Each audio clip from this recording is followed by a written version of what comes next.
Off air. Okay, now we're live. Oh shit. Oh, that's the first hello, word I put on everyone. We're live there. Okay. on the internet.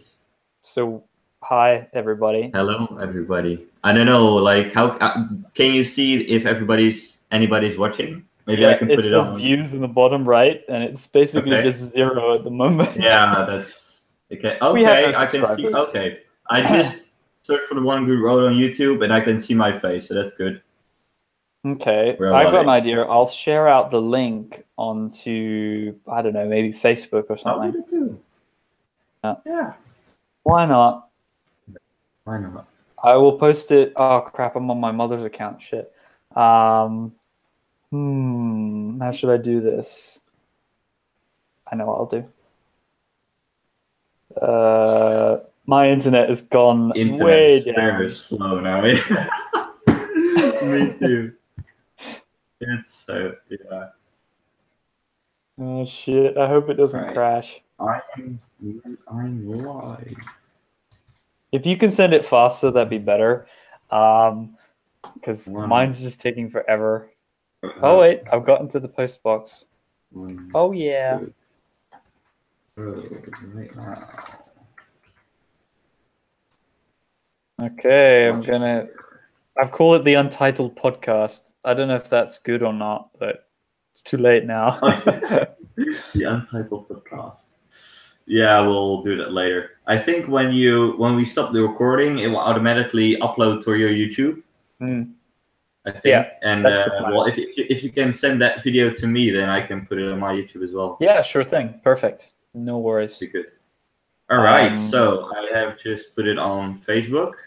All right. We'll see if anybody wants to join in. Where are you on my screen? There you are. I hate how my camera is, for some reason. I think it might be the 4:3 aspect ratio. I don't know how to fix that later. I don't know what mine is. Is mine 16:9 then? Yeah, it's perfect. My camera's crap, and it's on a MacBook. Thanks, Apple, for really crap whatever camera. Yeah, it's crazy. So maybe we should introduce ourselves a bit, because I don't know if we've done that much on the channels. You want to go first? Sure. Well, my name is Tice. On YouTube, my name is TravelingTice. Yeah, and I like to cycle, just like my friend here, TheOneGoodRoad. I haven't been doing it. Well, I have been doing it longer than him, but not in the way that we're going to talk about today. Because I'm from Holland, he's from the UK. I think you started when you were 10 years old. First time you said on yes, but I'll explain that for myself later. Okay. Well, I started cycling as soon as I could walk, so that's basically like 4 or 3. I don't know. I mean, you have an unfair advantage. You live in Holland, the bicycle capital city of the world. I mean, but I think we also view it a little bit differently, because for me, it's just the way to go. Like, just when I before this recording, I was doing the newspapers, and I do that on an old crappy bike. But that's how I do it. Like, I go to my grandma with my bicycle. I do everything, and but also, yeah, the country is made for bicycles. I love it. It's amazing. Yeah. And I'm so envious, because like in the UK, it's just kind of crap in comparison. We just have backcountry roads we can ride on, and that's basically it. That's pretty cool. I mean, they're okay, but it's not like segregated, like separate bike lanes, which I really envy. Maybe I'll introduce myself. I'm Joseph, and we're actually the same age. Tyson and I are the same age almost. I'm 18. Yeah, I'm 19 here, and yeah, from the UK, born in the UK, but I've been living in places like Holland, France, California a little bit, and just kind of all over, and been doing bike touring for only about 3 years. And like Ty says, I've only probably started riding maybe when I was around 9 or 10. I'm not sure, because I actually used to hate the idea of even riding a bike. I was in a huge fear of riding bikes. Okay. But yeah, that's cool. That's me, roughly. Yeah, I took a little more safer road in the regard of, like, he started cycling and he's already been to all these places, and I just completed my first bike tour, like 3 months, and I was terrified for that bike tour. But yeah, it's you can see some chats. There are some people there. Can you see the chat? I don't. I could Can I see see? There is a chat there, but I don't know how to. I can see it on YouTube. Oh, you Hello, Phil can. John, if you're still watching. I don't Oh, know if he okay. is, but If they ask questions, can you tell me them? Because I don't know how to load them on here. okay. Wait. Let's put the sound off because I've got I had a bunch of comments actually from a guy who was asking on my New Zealand tour I just did. Let me see if I can pull that up and we can maybe answer some stuff. yeah, sure. If you have any questions, by the way, if you're watching, please leave them in the chat. I can see it here. Yes, Phil John is there. Hello, Phil John. Hi, Phil John. Where is he from? Where are you from, Phil John? I think he's from the UK. He leaves a lot of comments on my YouTube. Oh, cool. Very cool. Yeah. Well, feel free to subscribe to another great cycling channel. And he is actually from the UK. I'm not. Yeah. Yeah, well, I actually have quite a bit of people from the UK. Also, Brighton dude. He's like almost every YouTube video of me. He's from Brighton. He's from Phil John is from Swansea, Wales. Oh, Swansea. Swansea. Yeah. Oh, Swansea. I'm so sorry. I might have said that wrong myself, actually. That's near Brighton and Cardiff, kind of. Cardiff's not too far from it, I think. I also have a friend from Cornwall. He said he was like from the middle up in snow. So that's pretty cool. Really? That's insane. Well, not now. I think it was already like a few weeks ago, though. I'm trying to find the comments. Crap. It's kind of difficult to find. Come on. There it is. There's a guy called Oscar. It's OZ. Maybe I can. Oh, it's all probably backwards. I don't even know. Never mind. I'm not gonna even bother trying to show that again. But from Oscar, he's from Germany, I think. A very informative video. I see you used bike packing for your trips. And then he has a bunch of questions underneath that. I'll just start off with the first one is, how do you transport your food and water, and what is the size of the bags? Are they enough for you? I think maybe we can answer these questions separately, because I use more or less bike packing now, and you're using like traditional touring. Traditional touring, yeah. So should I start with what I think? Well, how I transport it, it's just wherever I've placed, basically. So I just cram it wherever I can. Yeah. And sometimes I had times, like I actually packed my bags just a little too much. And I, when I go to a grocery store, I always look for like small, like just not whole breads. There was one girl in Norway. She was very nice, but she gave me 2 whole breads. But I can't do anything with it because it's doesn't work. So I get what you mean. I didn't eat as much as I could of that. But it's just you gotta I don't know. I just improvise. Sometimes it's there, and I do have kind of like my back right pannier is kind of like my food bag, because that one is the emptiest one. But I just put it wherever I have place, and sometimes it really just goes on top of all of the bags in the back and just strap it underneath something. Yeah, I mean, you put it wherever it kind of works, basically, sort of thing. Yeah, I get what you mean. It's just kind of the same thing with bike packing. But I mean, one of the bigger advantages you have is that you can carry way more just things in general and food. And it's maybe a bit better for like if you're, I don't know, touring in, say, deserts like the Gobi Desert or Australia, you can carry water. Also, like, I don't know, your style is really, I don't know for sure, but I think, you want to go far each day, like 100 kilometers, 130 kilometers. But I just go like 30 kilometers and I say that's enough, So I allow myself to have some more stuff, but with that, you sacrifice distance, and aerodynamics. I think it really depends on the type of touring that you want to do. For example, with New Zealand, I just picked up a crap mountain bike and put my really nice bike packing gear onto it. But, that's not, I mean, it's not fast. It's still a mountain bike. It's still going to be quite slow to get through the country. And then when it came to the road bike, that was completely different when I was crossing the United States on a road bike. I even had an aero bar on the front. So I was really aerodynamic in comparison. Yeah. And, Okay. I really miss it because I was able to do, like you said, 130 Ks on average in a day. Compared to in New Zealand, I was doing, I don't know, maybe 60K on average, because sometimes I'll do, like you said, 30, and the other days I might do 100. That's also it's very mountainous and hilly in New Zealand, definitely. Yeah, I had the same thing in Norway. I was like my daily average was cut in half just because of the mountainous terrain. It's kind of crazy. I just remember that as well. God, that was so irritating. Trying to get from Kristiansand to Stavanger, you can go along the coast, right? And that's slightly flatter. But if you take the inland route, you've just got to go up so many stupid little hills. I actually did that part by train. I went from Stavanger to Kristiansand to Oslo by train. But I went from Oslo to Bergen, so I went like over the mountain plateau. You know that there's like a big nature reserve up there. There's like no trees. It's pretty alien-like. It was pretty cool to be there.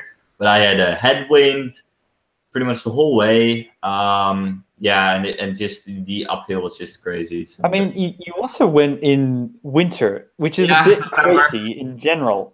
Like, yeah, it was. I still don't have an explanation for that, actually.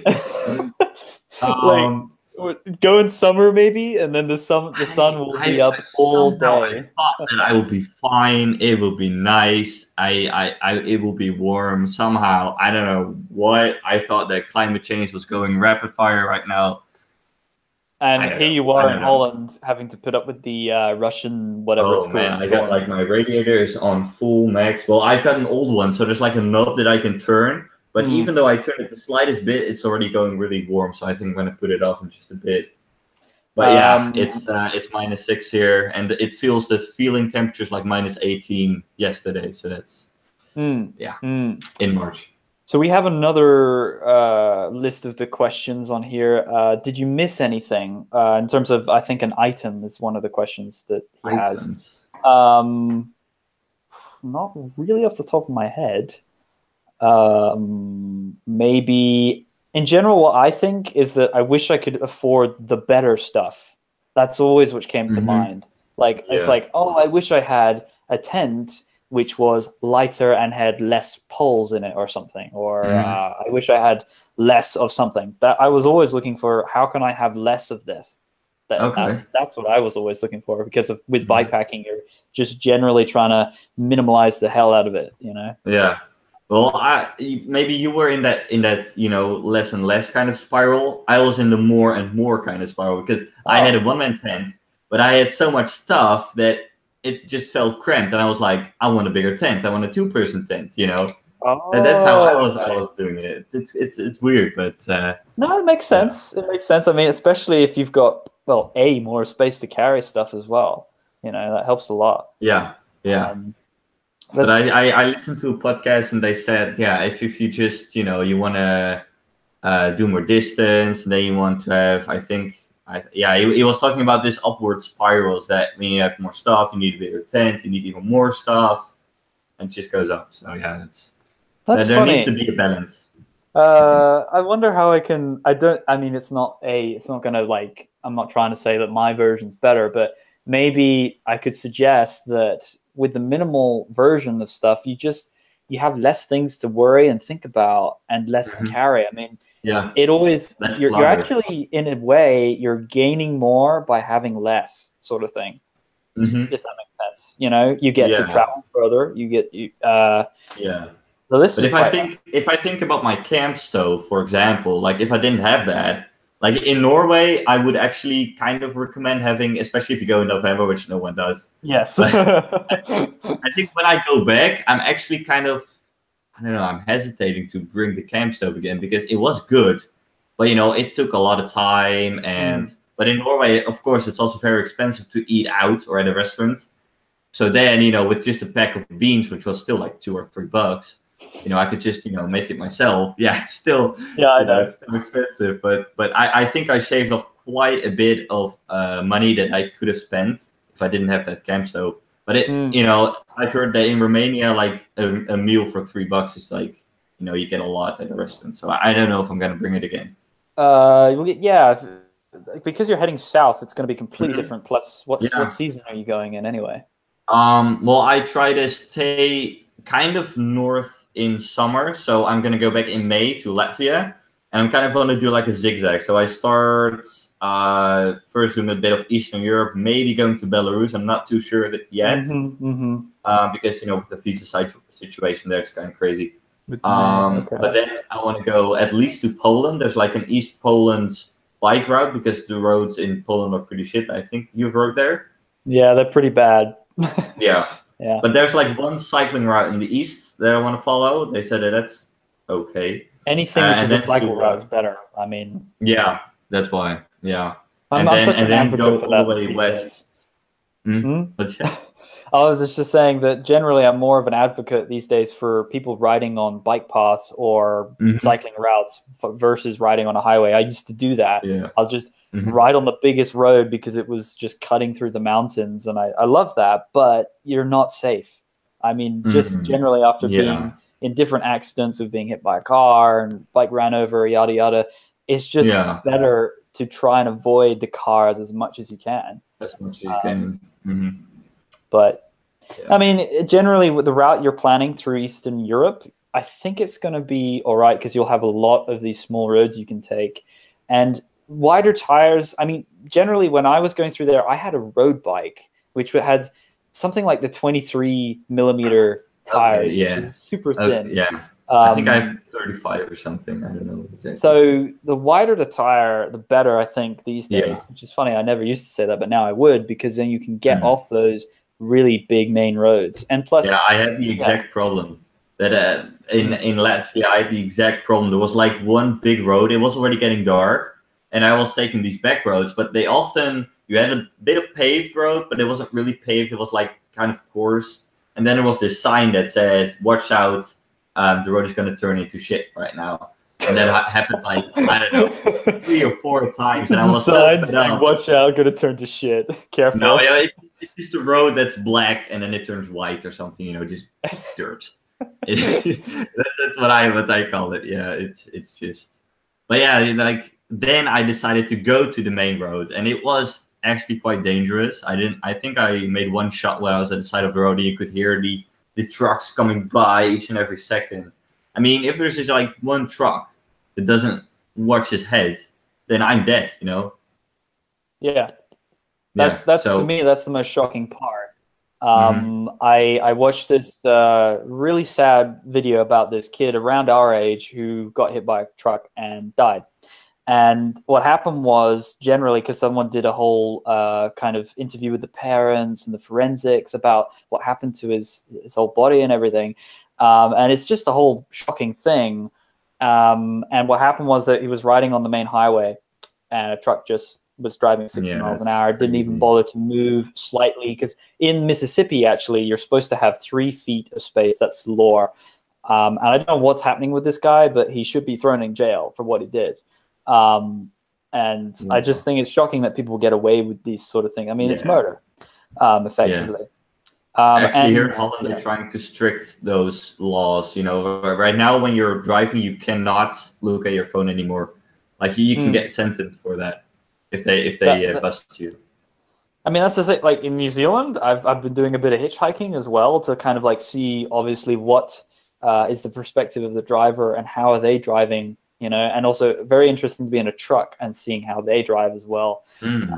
And generally, I've noticed that, no offense to New Zealanders, but they drive like madmen. I mean, or women. And they drive like 120 Ks, even though the sign says 100 kilometers an hour or something. Okay. Generally, they're all going slightly over, just slightly. And it's just been dangerous, in my opinion. And they're using their phones sometimes. Maybe they're lighting up a cigarette butt and like driving with their knees on the steering wheel. Oh really? Wow. That's just, to me, it kind of is. Yeah, it's kind of funny because one of my best friends here is actually a truck driver. He drives the flowers around, so he goes to Belgium and then Germany, and it's pretty cool because right now he's actually having a promotion where he has like his own bed in the back of the truck, so sometimes he sleeps here and there, and he kind of likes it. And I actually joined him on one ride, He's not that bad because he's also our age, so he's also kind of conscious about it. But you can sometimes see, like, well, he makes jokes about it. Sometimes he says, I'm on his phone, or he's on his phone, and then he's like, just take over the steering wheel. And I'm like, dude, you can't do that. Yeah, I mean, it's just that people, even generally, like if we're driving, if anyone is driving long distances, you're gonna somehow maybe get a little bit distracted. Maybe you're on your phone. Yeah. Let's say the passenger is on their phone and looking up the route for where they're going to or something, and the driver's like peering over, looking to see what you're looking at. That's instantly you're being distracted, and it's basically, I think, down to human error in some ways. And that's what I'm really keen to see, what these Tesla vehicles and cars in general with the automotive stuff in general. Yeah. Okay. Yeah. Because I think it's going to make it safer. That's for sure, because you do hear every now and then that someone was crashed in a Tesla. Yeah, but it's all beta, and it's going to get better. That's why. Yeah. I think one of the main problems is that they can't distinguish the difference between a pedestrian and a cyclist and a car at the moment. Like cyclists, that they're like in between. As soon as you dismount, you're a pedestrian, but as soon as you're on the bike, you're on a bike or a car. So it gets confused. And I think it's going to get better as time goes by, and I think it will be a lot safer than a human being behind the wheel. But I mean, I bet a lot of people who aren't happy with that idea at all. Has anyone commented, by the way? Maybe we should. Yeah, I see Phil John actually asked some questions. Oh, he's really following us, which is quite cool. Thanks, Phil John, for being with us here. He asks, where do you both put your camping stuff? Okay. Yeah, I don't know really what he means with that. Is it in your pannier, or just in a pannier? Personally, I have a Apidura large saddle pack, so that sits on the back of the saddle. It's like normally you have like these little saddle bags which road or racers will use to carry inner tubes and small pump or something. Yeah, like a small pouch, right? Yeah, exactly. It just sits underneath the saddle. Mine's like an extended version, and it goes way higher and bigger. I've made a bunch of reviews on the channel about it. It's a really cool design. And it's way more aerodynamic. GCN, the Global Cycling Network, made a video about that, which is really cool, about how aerodynamic the bags are compared to even a rucksack and panniers, which is really interesting. Okay. They're significantly watt saving. You save so much power using the bike packing versus anyway, very cool. And personally, with my camping stuff, I put it pretty much all in the rear. I don't know why, but I do, which is the large saddle pack, like I said. So I'll have the tent. I think it kind of makes sense because you don't have to access it during the day, right? Pretty much, yeah. It's funny that everything's just evolved over time, and I don't even think about it at this point. I just like load up the bike, ready to go. Don't even think. I'm the same thing. Yeah. Well, I think for me it's gonna be something to get used to again when I go back. But yeah, once I think my setup or just the way I pack my panniers actually changed over my tour. In the beginning, I was, packing everything. I think I did make sections, which is also kind of recommended. Just, my camping gear, I think, was always in the rear left. Yeah, I was in the rear left. And that kind of stayed there. But there were some things that I, accessed a lot more, like my knife or my spoon, that kind of stuff. That kind of moved gradually to the front of the bike somehow, or things to the back. It's because you need to access it or something. Yeah. It's just sometimes you think like, oh, I'm actually using this a lot. Why don't I just put it there? Yeah. And that's I how it works. Get that. So I don't know whether we're gonna maybe answer a few more questions on the comments, but I have still a load of comments from this car guy from Germany. Sure. Also, adds one more question where he says, "Were you both anxious on the road, fully loaded?" We kind of answered it. Well, I wasn't really anxious, but I've never been in an accident. That's the thing. I think honestly, with the amount of kilometers that happen through certain countries, I think that accidents might happen and then they're inevitable. But the best thing you can do is to prepare and be be as aware as you can in any situation. If you see anything happening, you just got to be like fully adrenaline, right? Leave the bike behind. That's save why myself, this is get also away a out of cool the thing. situation. If you listen to music, I have this is a backbone conducting headphones, and they don't go in your ear, but they actually go in front of it like that. So your ears are actually open, so you can always hear what your like your surroundings.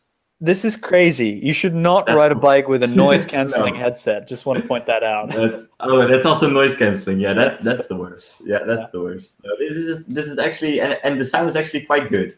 It's kind of like having a speaker at the back of your head. That's really cool. I'd love to try that. You should it's make a review about that. That's pretty cool. I actually made a video. I'm gonna upload it tonight, maybe. I already made a video about it. So that's I'm very really cool. Yeah. So really cool. Anxiousness, I think it really depends. I've met plenty of Germans who've been touring as well, thousands of Ks, but they don't care. They don't even want to ride with a helmet and high visibility. And I think that's kind of just crazy, in my opinion. That's kind of crazy. Yeah. I don't know where they have been touring, but I think they've been touring in like Singapore and Malaysia, really? Thailand, and I'm like, okay, each to their own is the only thing I can play with that.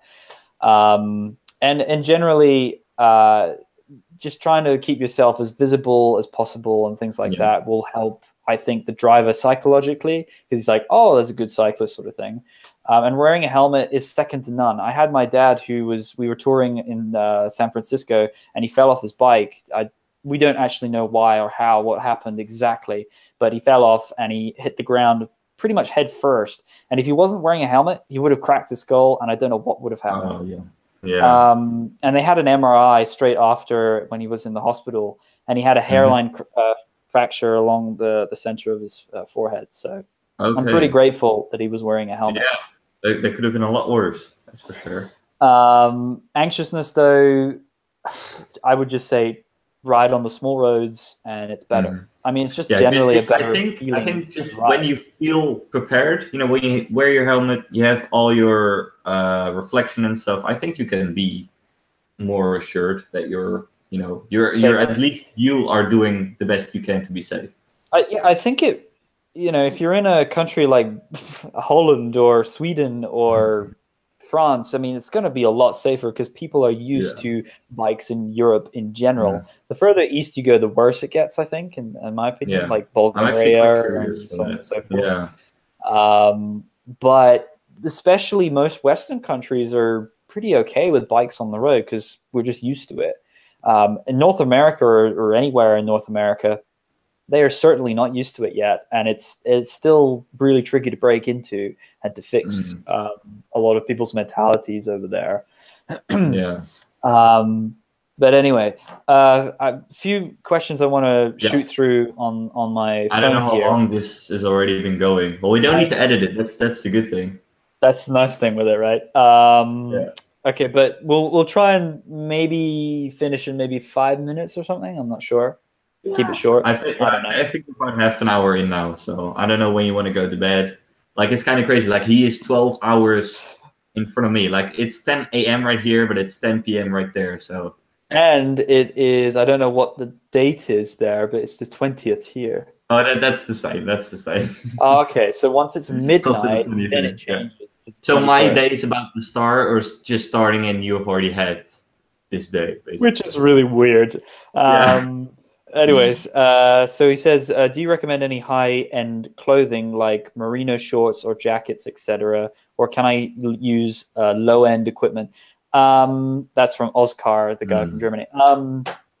I think that merino will be kind of cool, depending on how much money you have. I mean, I've never had that. It's always, I think it's a ratio with how much you can afford. If you can get at least a basic tent, then you're going to be fine, and it's a tent at least.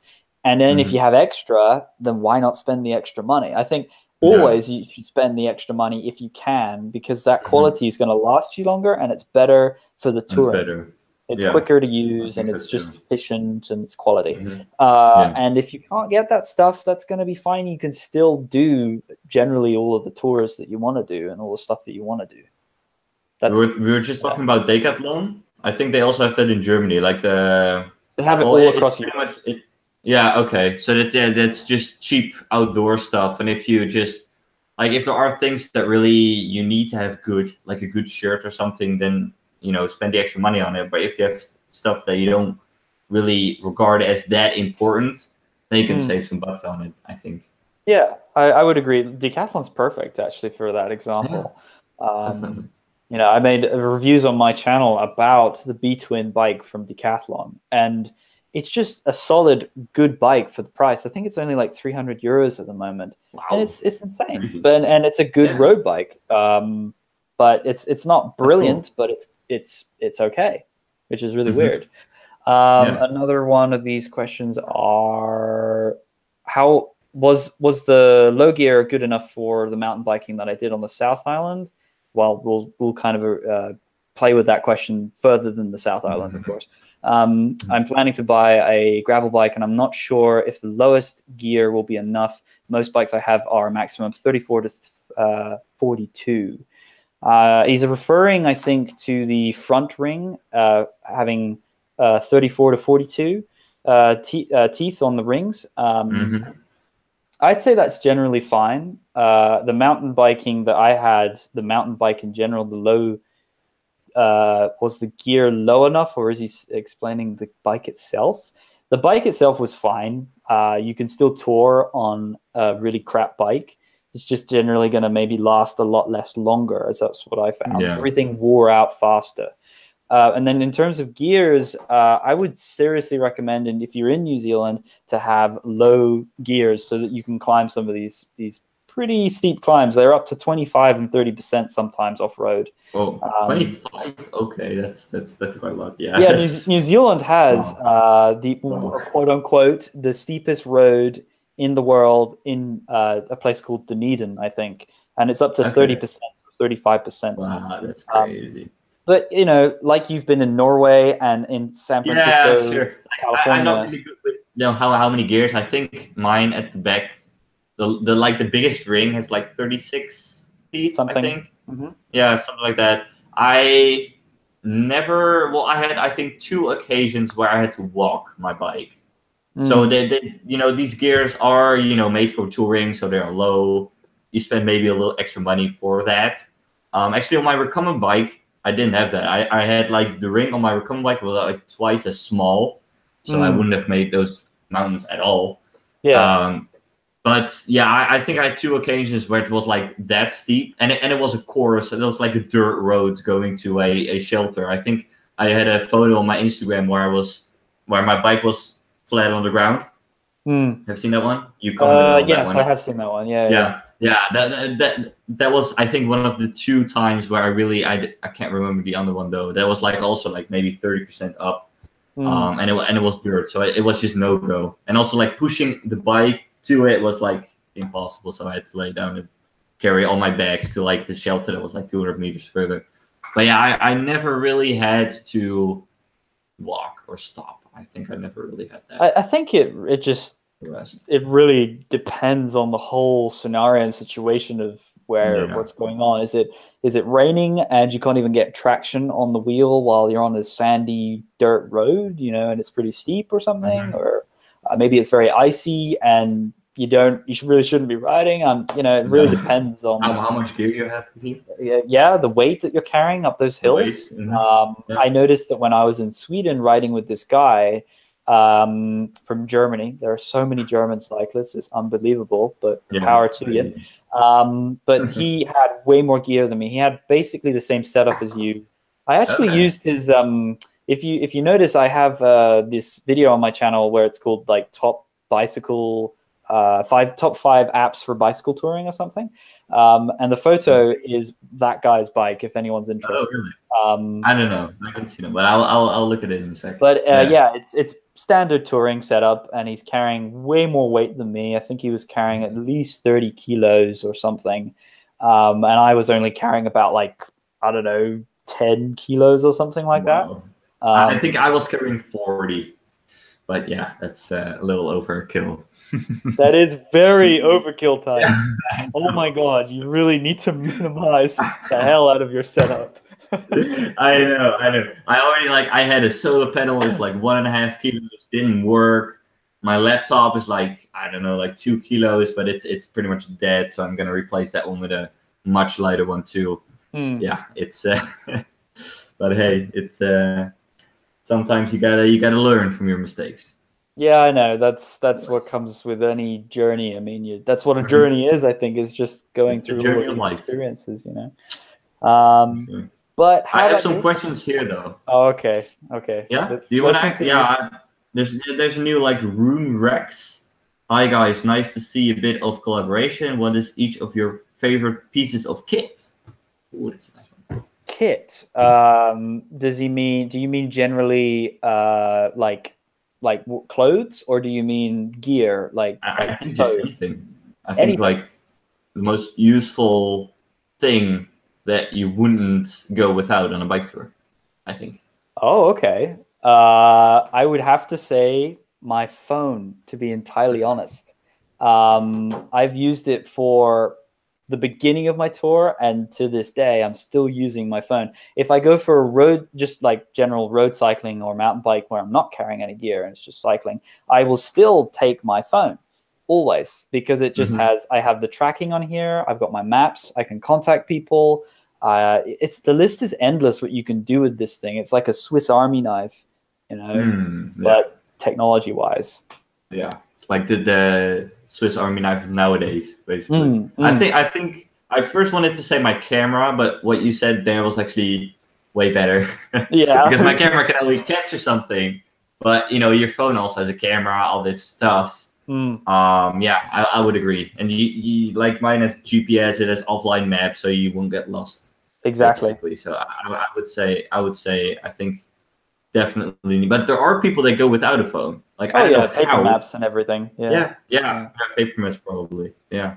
I personally don't like it, but that's maybe they were born into an era. Some of them were where they don't have smartphones and they're used to using paper maps because back in the day I was actually almost going to paper map, but no, I don't know why, but I wanted some people. I think I was really fed up. Like Google Maps, it wasn't really it for me, and I didn't find any good maps. But then you said, these apps, or I found the Locus app. I don't know if you've downloaded that one, but that's like it's kind of like OSM, so like OpenStreetMaps. Yeah. Same, but you cannot make routes on it, but you can the national cycle routes or the European Eurovelo routes are also on there. So you can just follow like a blue line and it's perfect. Right. That's just called Locust. Locust, yes. Locust. And then, Locust doesn't have any maps by itself, but you can download them from a website. And you have the road map, but you also have the special cycle map. So you have your cycle routes on it. OpenStreetMap, the app I use, does have that same I tried it out. feature as well. I think. Does it also have the cycle routes on it? Well, the way you're describing it with the Eurovelo sounds pretty cool. I'm not entirely sure if you can get that same thing on this, but it's a map called Cycle Map on the options. Okay, and then it might be. Yeah, I don't know. Yeah. Anyways, do you know how long we've been recording for? I have absolutely no idea. 38 minutes. Oh, okay. I think. So I don't know what you want to. I don't know because Sure. Because I think that most people are going to watch it for maybe 30 minutes or so. Yeah, probably. Move on to the next thing, right? And then, it'd be great if we can maybe, if I could even improve the quality of this camera, for example, in the future and stuff like that. Yeah, but I think this format just like a live stream, and then later you're gonna upload it. I think that's pretty good because it it works pretty well. I still see some questions popping up from Phil, John, and Roomrex. We're gonna write them down, and then next time we can answer those. Yeah, because I've still got loads more on here. Oh, you also have a lot more. To be continued, I think. Yeah, I think that's it. That's it for now, I think. Yeah. So, subscribe. Definitely check out Tice's channel if you're on the One Good Road one here. And other way around as well. If you're on my channel, you can always check out the One Good Road. I think, we do have a different style, but it works, in the end, it's cycling, and we're all gonna get it right. We've all got our own opinion, but it's still cycling. That's right. Yeah. Okay. Well. Anyway, it's gonna wrap it up for now. Yeah. Okay. Ciao, guys. See you guys Goodbye. in the podcast. Okay. Bye. Bye.